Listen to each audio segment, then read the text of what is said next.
Lakers Report by Chat Sports, all things Lakers. I'm your host, Hannah Kulik, aka Laker Hand. We've got an awesome show for you guys today because it is the end of the week, which means it is time for one thing, our Mailbag QA episode, my favorites. Now, I asked you guys all week to send me in some Laker questions on my Instagram and my Twitter, so real quick, if you are not yet doing so, definitely make sure to follow me on my social media handles so that you can participate in our next Q&A next week. And of course, while you're at it, definitely make sure to do me a favor and hit that subscribe button down below and come and join this Lakers Report family. We are growing and I am so grateful for all of the love and support that you guys continue to show me. We've got so much awesome Laker coverage coming all season long, so definitely make sure to hit that subscribe button down below. But without further ado, let's just jump right into your questions because I was scrolling through some of them and you guys sent in some awesome questions. So first couple of questions, I got a lot just asking about Kyle Kuzma. So everyone wants to know what I think about Kuz. So this first one in particular is from @SlickWill185. He asks, how much longer do we have to suffer through Kuzma?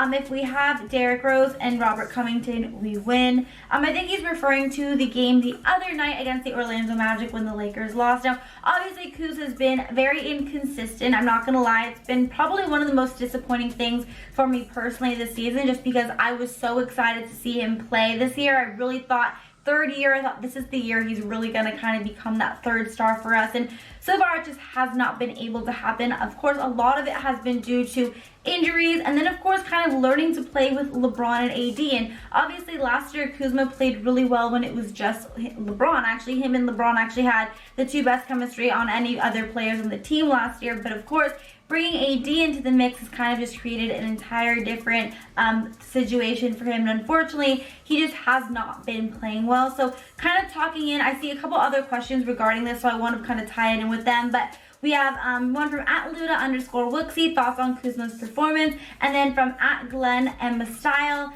why is Kuz inconsistent? So again, those two just kind of tie into what I'm saying in terms of Kuz, unfortunately, this season has really struggled through injuries. And then it's also just really struggled kind of finding his rhythm playing with AD and LeBron. But also, you know, recently with AD being out, I thought maybe this would finally be Kuz's time to shine, really be able to prove that he still does have a lot that he can contribute with this team. But again, he just was inconsistent. We saw a game where he led the Lakers in the victory over the Dallas Mavericks and he scored 36 points. And then he followed it up again the other night with Orlando Magic only getting 4 points and only shooting 2 for 10 from the field. So Kuz being inconsistent has definitely been my biggest disappointment this season. Again, it just kind of leads me to believe maybe he will be better on another team. Maybe selfishly, I don't want the Lakers to trade him, but maybe what's best for Kuz is for him to be traded. And we're just going to kind of have to wait and see because, of course, Kuz is definitely involved in a ton of trade rumors. So I want to ask you guys, do you think that Kyle Kuzma is going to be traded by the trade deadline? If you do, type Y down below. If not, type N down below. Alright, but now moving on away from Kuz, we have another question from Simon.Whitting72. I saw an article which suggests the Lakers are willing to trade the entire roster except for LeBron and AD. Yes, I actually talked about that. Apparently, according to Tanya Ganguli of the LA Times, Rob Pelinka has reportedly made any player available for trade besides Anthony Davis and LeBron James, but I'm not 100% sure if I believe that because then I've also heard reports that the Lakers have no intentions of really making a trade, and I know a lot of people are reporting kind of mixed things about Kyle Kuzma, whether or not the Lakers are willing to move him or not. So personally, I don't know. I don't really believe everything I read. Personally, I don't even think the Lakers are going to make a trade. I think they're just going to kind of wait and see what happens with the buyout market, wait and see what happens with Iggy, if Darren Collison comes back, maybe pursue Jamal Crawford if they feel that's what they need. But I don't really think the Lakers are going to make a big trade, and personally, I don't really want them to make a big trade because I keep saying this, but you know, we're playing so well. You know, we have the best record in the Western Conference by far, and we have great team chemistry. I don't really want to do anything to kind of mix that up and ruin that at all. @JSway52, what's the latest on Collison? Any insight on why he wants to wait, possibly to return to the NBA after the trade deadline? So there hasn't been any recent updates regarding Darren Collison and his return to the NBA. Of course, New Year's, Adrian Wojnarowski really shocked the world when he announced that Darren Collison was considering making a return to the NBA and would want to pursue going to the Lakers or the Clippers. Of course, that really kind of made everyone go crazy, myself included. Personally, I do believe if he does come in the NBA, he will be playing for the Lakers. He's already played for head coach Frank Vogel back when he played for Indiana. He's got a close relationship with Pelinka. I just feel like it makes the most sense, and I would be thrilled, obviously, as I'm sure a lot of Laker fans would be as well, because we really do need another playmaker coming off the bench, and that's exactly what Darren Collison could be for us. Besides, he's also a really good three-point shooter. He's averaging 39% from three throughout his career, so he could definitely be a great pickup for the Lakers, but unfortunately there haven't really been too many updates regarding that. But again, maybe that's good news that they're kind of keeping things quiet, but we just have to kind of keep our fingers crossed and definitely wait and see what happens. But I do believe there is a good chance that Darren Collison will be in the purple and gold sometime this season. Now, before I get to some more of your questions, I want to let you guys know that we are having an awesome sale here at Chat Sports on all of our Lakers gear. All of our Lakers gear is up to 50% off, and we also have a great deal right now on an Anthony Davis jersey. It's going for only $52. So if you'd like an AD jersey, all you have to do is go to chatsports.com/83, or if you just want to check out any of our other Lakers gear, again, that's up to 50% off. All you have to do is go to chatsports.com/Lakers. Definitely make sure to check out these awesome deals, guys, because I don't know how much longer we're going to be able to do it, and I want to make sure that you guys don't miss out on this great opportunity to really be able to rock some purple and gold gear. But let's move on and let's see what some other questions you guys had for me. So this next one is from @DavidLoya51. Do we really need Darren Collison with the good play of Cook and Daniels? This is an interesting question because Cook and Daniels have not gotten a ton of playing time this season, and so when they have gotten playing time, they've been very inconsistent. But when they have gotten some consistent minutes, we've actually seen that they are very good shooters. So I don't necessarily think that Darren Collison is a guy who kind of interfere with Cook and Daniels. They kind of have different games because Darren Collison is more of a playmaker. So actually, if I'm Cook and I'm, Troy Daniels, I actually want the Lakers to get Darren Collison, because then if I do get some playing time, he's going to be setting them up, and they're going to be getting some much better looks and some more kind of open shot attempts.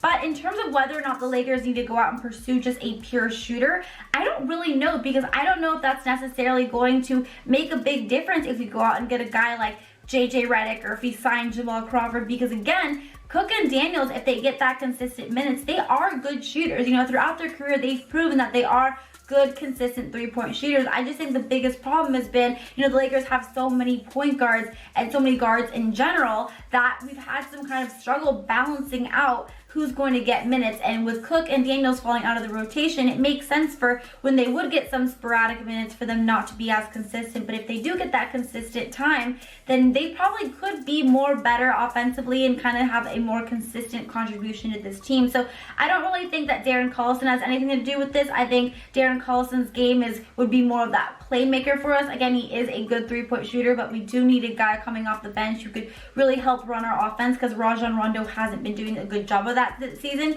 But in terms of whether or not the Lakers actually need to go out and pursue just a pure score, I don't really know, because I'm starting to think that, Cook and Daniels just deserve to have more of an opportunity to kind of make the most of it and kind of get some more consistent playing time.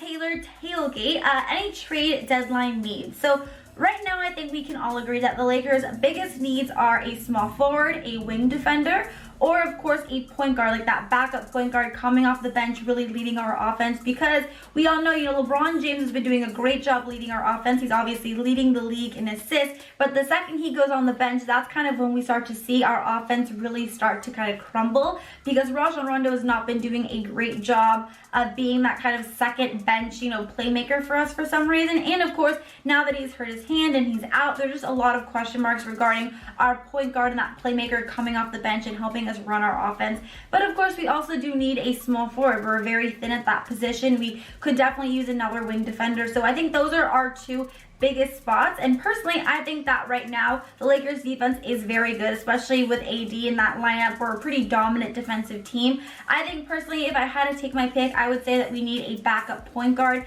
That's just something that I've really noticed has been the Lakers' Achilles heel. Again, when LeBron goes to the bench, we don't really have a guy who's been helping us lead that offense. Because again, when LeBron goes on the bench, that kind of just is when everything starts to implode, because Rajon Rondo's not been doing a great job this season. So personally, I think the Lakers could use that backup playmaking point guard, but I'm curious, what do you guys think the Lakers need more? Do you think they need a forward, that wing defender, or do you think they need a backup point guard? Let me know down in the comments below, because I would love to hear what you guys have to say from this. All right, now moving on to some more questions. This one is from @ToneC37. Why did Vogel stick to McGee instead of Howard? Too many laps in defense. So I think you're referring to the other night against the loss against the Orlando Magic, when kind of uncharacteristically, JaVale was actually playing in that fourth quarter, where Dwight Howard has normally been playing in the fourth quarter in that kind of crunch time, because Dwight Howard has been playing so well, especially defensively. And actually, I agree with you. I don't know why Vogel did this. I don't know why you put JaVale McGee in that fourth over Dwight Howard. I actually said it a few times. I was saying, why is Howard not in there? But again, I'm not the coach, so there was obviously a reason. JaVale was having a very good game, but personally, I just think that Dwight Howard has been having such an unbelievable season for us this season, especially as of late. He has really been dominating. He's been averaging, you know, a double-double. He's been grabbing insane amount of rebounds. The other night, he actually had a 21.15 rebound game. He backed that up with another really impressive rebounding and scoring performance. He's just been providing a ton of energy, and I really do believe that the Lakers are their best when Dwight Howard is on the floor. So in regards to the other night, the loss against the Orlando Magic, I don't know why Vogel decided to go with JaVale and kind of switch it up, but I don't think it was the smartest decision, because again, JaVale's a good player, but defensively, Dwight Howard is definitely much better, and we've been doing very well with him kind of out there in that fourth quarter in crunch time.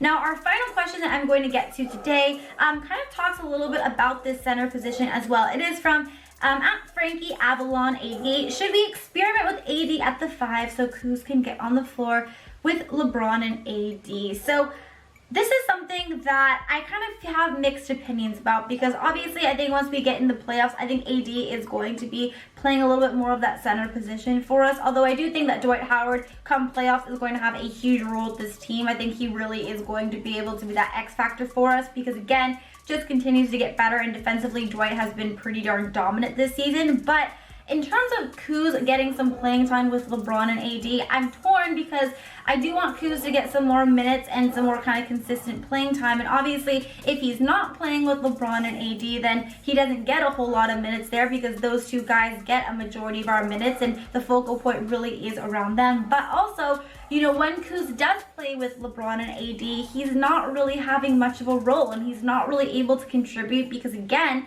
the offense isn't running through him. We're not really calling him any plays, and he just kind of has to sit around and look and watch LeBron and AD be involved, unfortunately. So selfishly, I do want Kuz to get some more minutes, whether or not that means, you know, playing with LeBron and AD, but I personally think that Kuz is better coming off the bench with that second unit. Now, hopefully he can be more consistent with that second unit and really be that like sixth man for us, and really be able to be that big consistent scorer for us off the bench, our number one consistent scorer off the bench. Of course, as we all know, it's yet to happen, but that's personally what I believe and what I think is the best role for Kyle Kuzma. But again, I just don't really know, because I do want Kuz to get as many minutes as possible, because I think he feels more confident with that, and he's going to be more aggressive the more confidence he has, which of course comes with the more minutes he plays. But let me know down in the comments below if you guys think that Kuz is better playing with LeBron and AD, or if you think that Kuz is better just coming off the bench, because again, I kind of have mixed opinions on this. But that is going to be it for today's Mailbag Q&A. Thank you guys